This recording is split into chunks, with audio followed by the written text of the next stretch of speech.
मंत्री जी, हमारे राज्य में सभी लोग खुशहाल तो है ना? हाँ हाँ महाराज, खुश क्यों नहीं होंगे। जिस राज्य में आपके जैसा प्रतापी राजा हो, भला वहाँ की प्रजा दुखी कैसे हो सकती है महाराज। लेकिन मंत्री जी, मैं अपनी प्रजा का हाल खबर खुद लेना चाहता हूँ। महाराज, इससे अच्छी बात और क्या हो सकती है जो आप अपनी आंखों से अपनी प्रजा का हाल जानना चाहते हैं।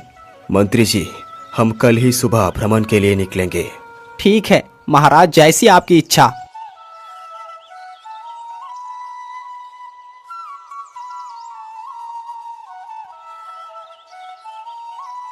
अगली सुबह ही राजा और मंत्री अपना वेश बदलकर प्रजा की खबर लेने के लिए निकल पड़ते हैं।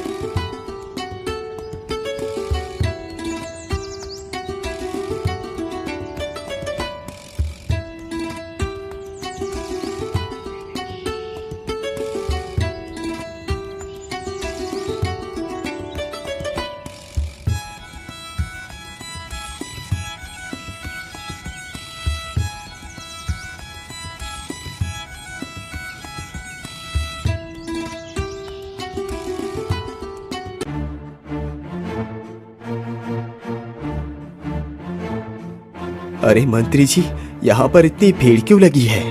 महाराज चलो, हम इनके पास चलकर पूछते हैं।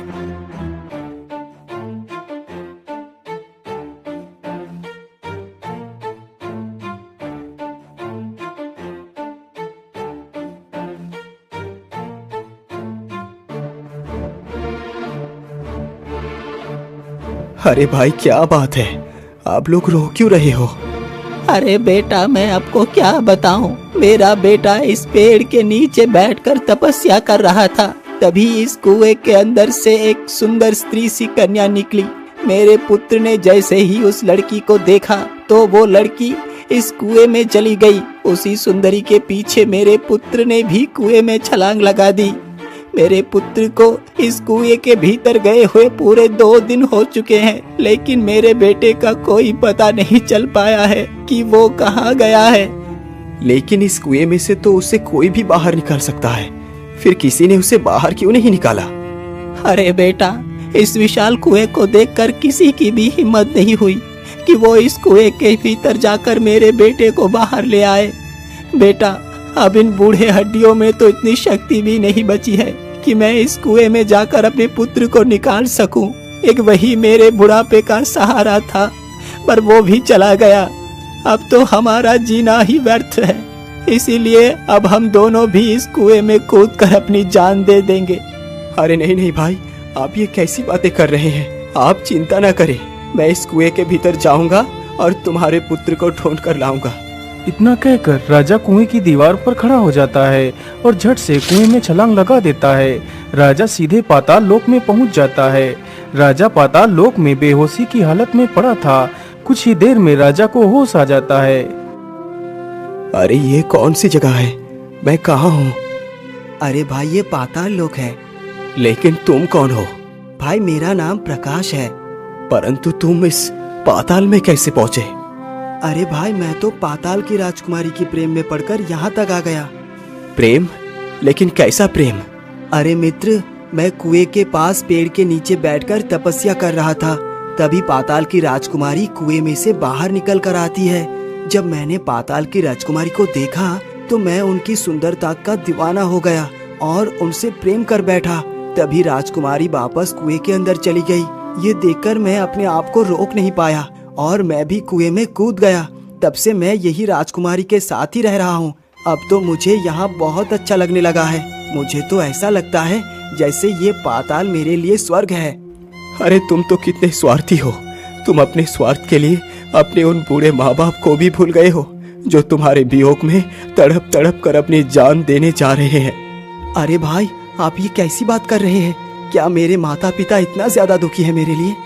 हाँ, तुम्हारे माता पिता का दुख मुझसे देखा नहीं गया, इसीलिए मैं भी इस कुएं में आ गया।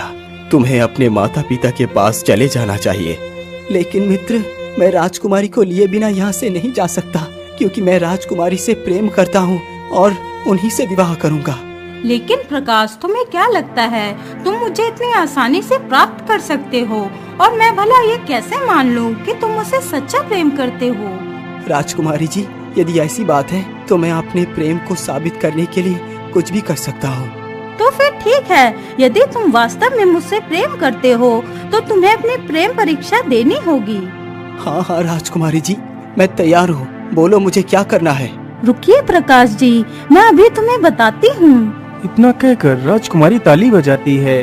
ताली बजते ही दो सिपाही एक बड़ी सी कढ़ाई लेकर आते हैं जिसमें खौलता हुआ तेल होता है। खौलते हुए तेल को देखकर तो राजा भी भयभीत हो जाता है।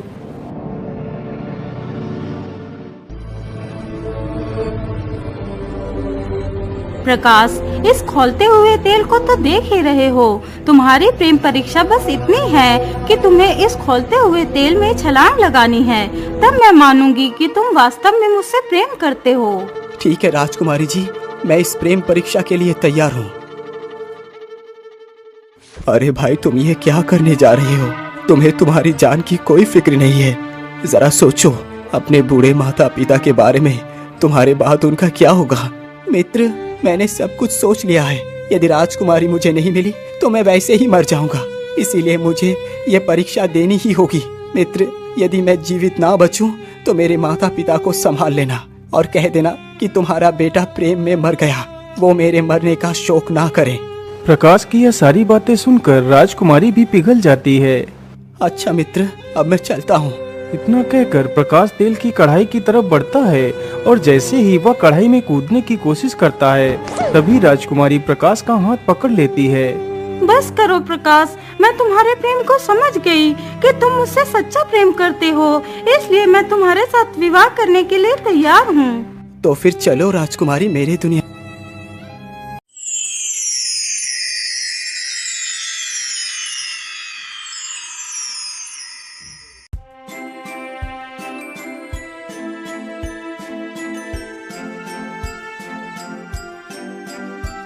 बेटा, तुमने मेरी बहुत मदद की है। मैं तुम्हारा ये एहसान कभी नहीं चुका सकता। इतना कहकर वह सारे लोग वहाँ से चले जाते हैं। महाराज, आप तो कितने वीर हैं। अपनी जान की परवाह किए बिना ही आपने इस विशाल कुएं में छलांग लगा दी। मंत्री जी, मैं क्या करूं? मेरे सामने यदि कोई कष्ट में होता है तो मैं उसे कष्टमय देख नहीं पाता। महाराज, आप महान हैं, आप महान हैं महाराज। चलिए मंत्री जी, अब हमें इससे आगे चलना चाहिए। फिर वे दोनों वहाँ से आगे बढ़ चलते हैं।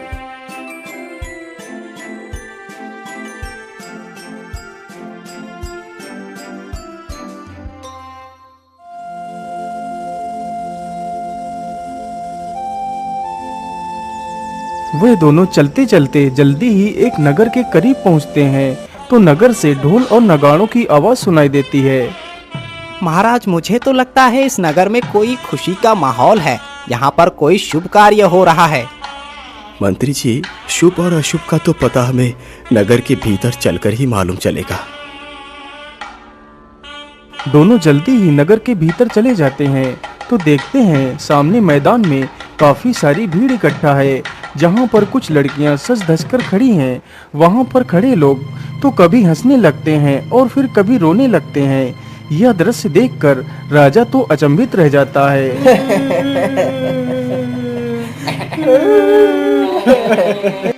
अरे ये कैसे लोग हैं? ये कभी तो हंसते हैं और फिर रोने लगते हैं। आखिर इन्हें क्या कष्ट हो सकता है? महाराज, चलो हम उस बूढ़े व्यक्ति से चलकर पूछते हैं।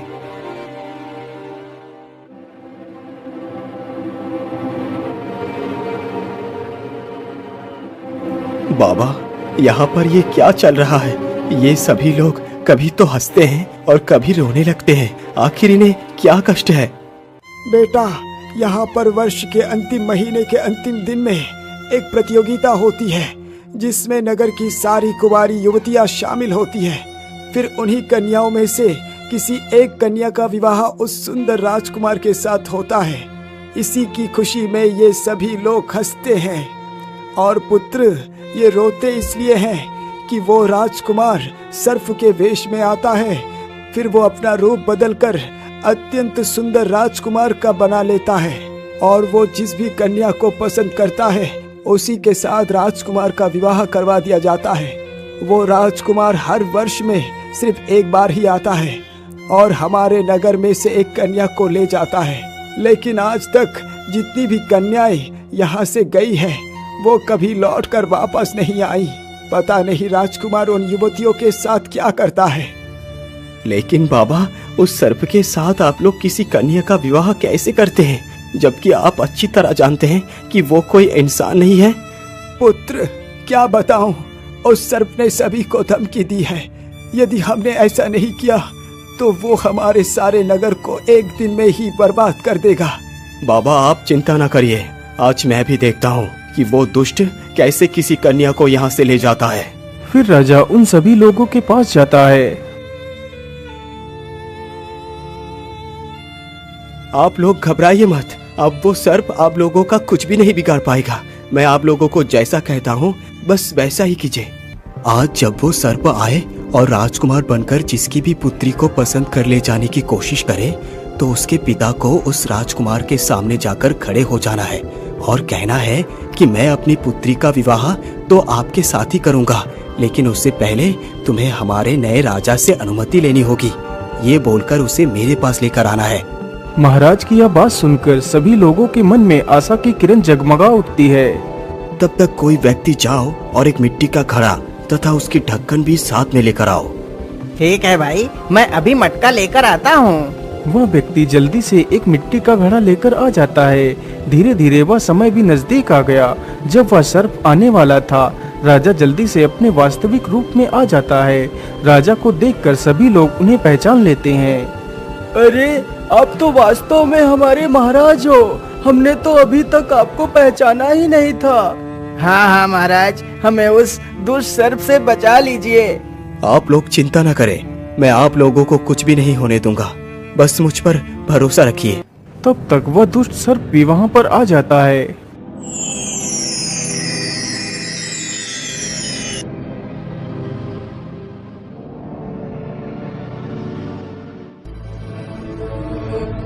अरे वाह, यहाँ पर तो सभी लोग मेरी ही प्रतीक्षा कर रहे हैं। ये सब देखकर तो मुझे बहुत खुशी हुई।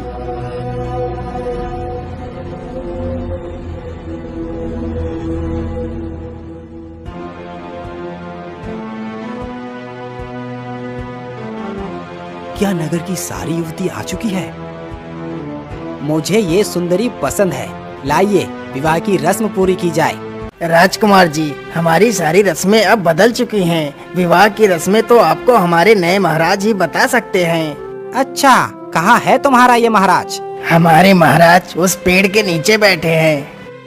अच्छा अच्छा, ठीक है, चलो मुझे अपने महाराज के पास ले चलो। इतना कहकर सभी लोग राजा के पास जाते हैं।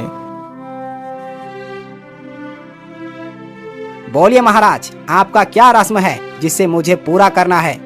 राजकुमार जी, मेरी रस्म बहुत आसान है। तुम्हें विवाह के लिए ज्यादा कुछ नहीं करना है। बस तुम्हें इस मटके के अंदर जाना है और फिर वापस आना है। यदि तुमने ऐसा कर दिखाया तो मेरी रस्म पूरी हो जाएगी और तुम युवती से विवाह करके उसे अपने साथ ले जा सकते हो। अरे महाराज, बस इतनी छोटी सी बात। लीजिए, मैं अभी आपकी रस्म को पूरा किए देता हूँ। इतना कहकर वह राजकुमार अपना रूप अत्यंत सूक्ष्म कर देता है और मटके के अंदर घुस जाता है।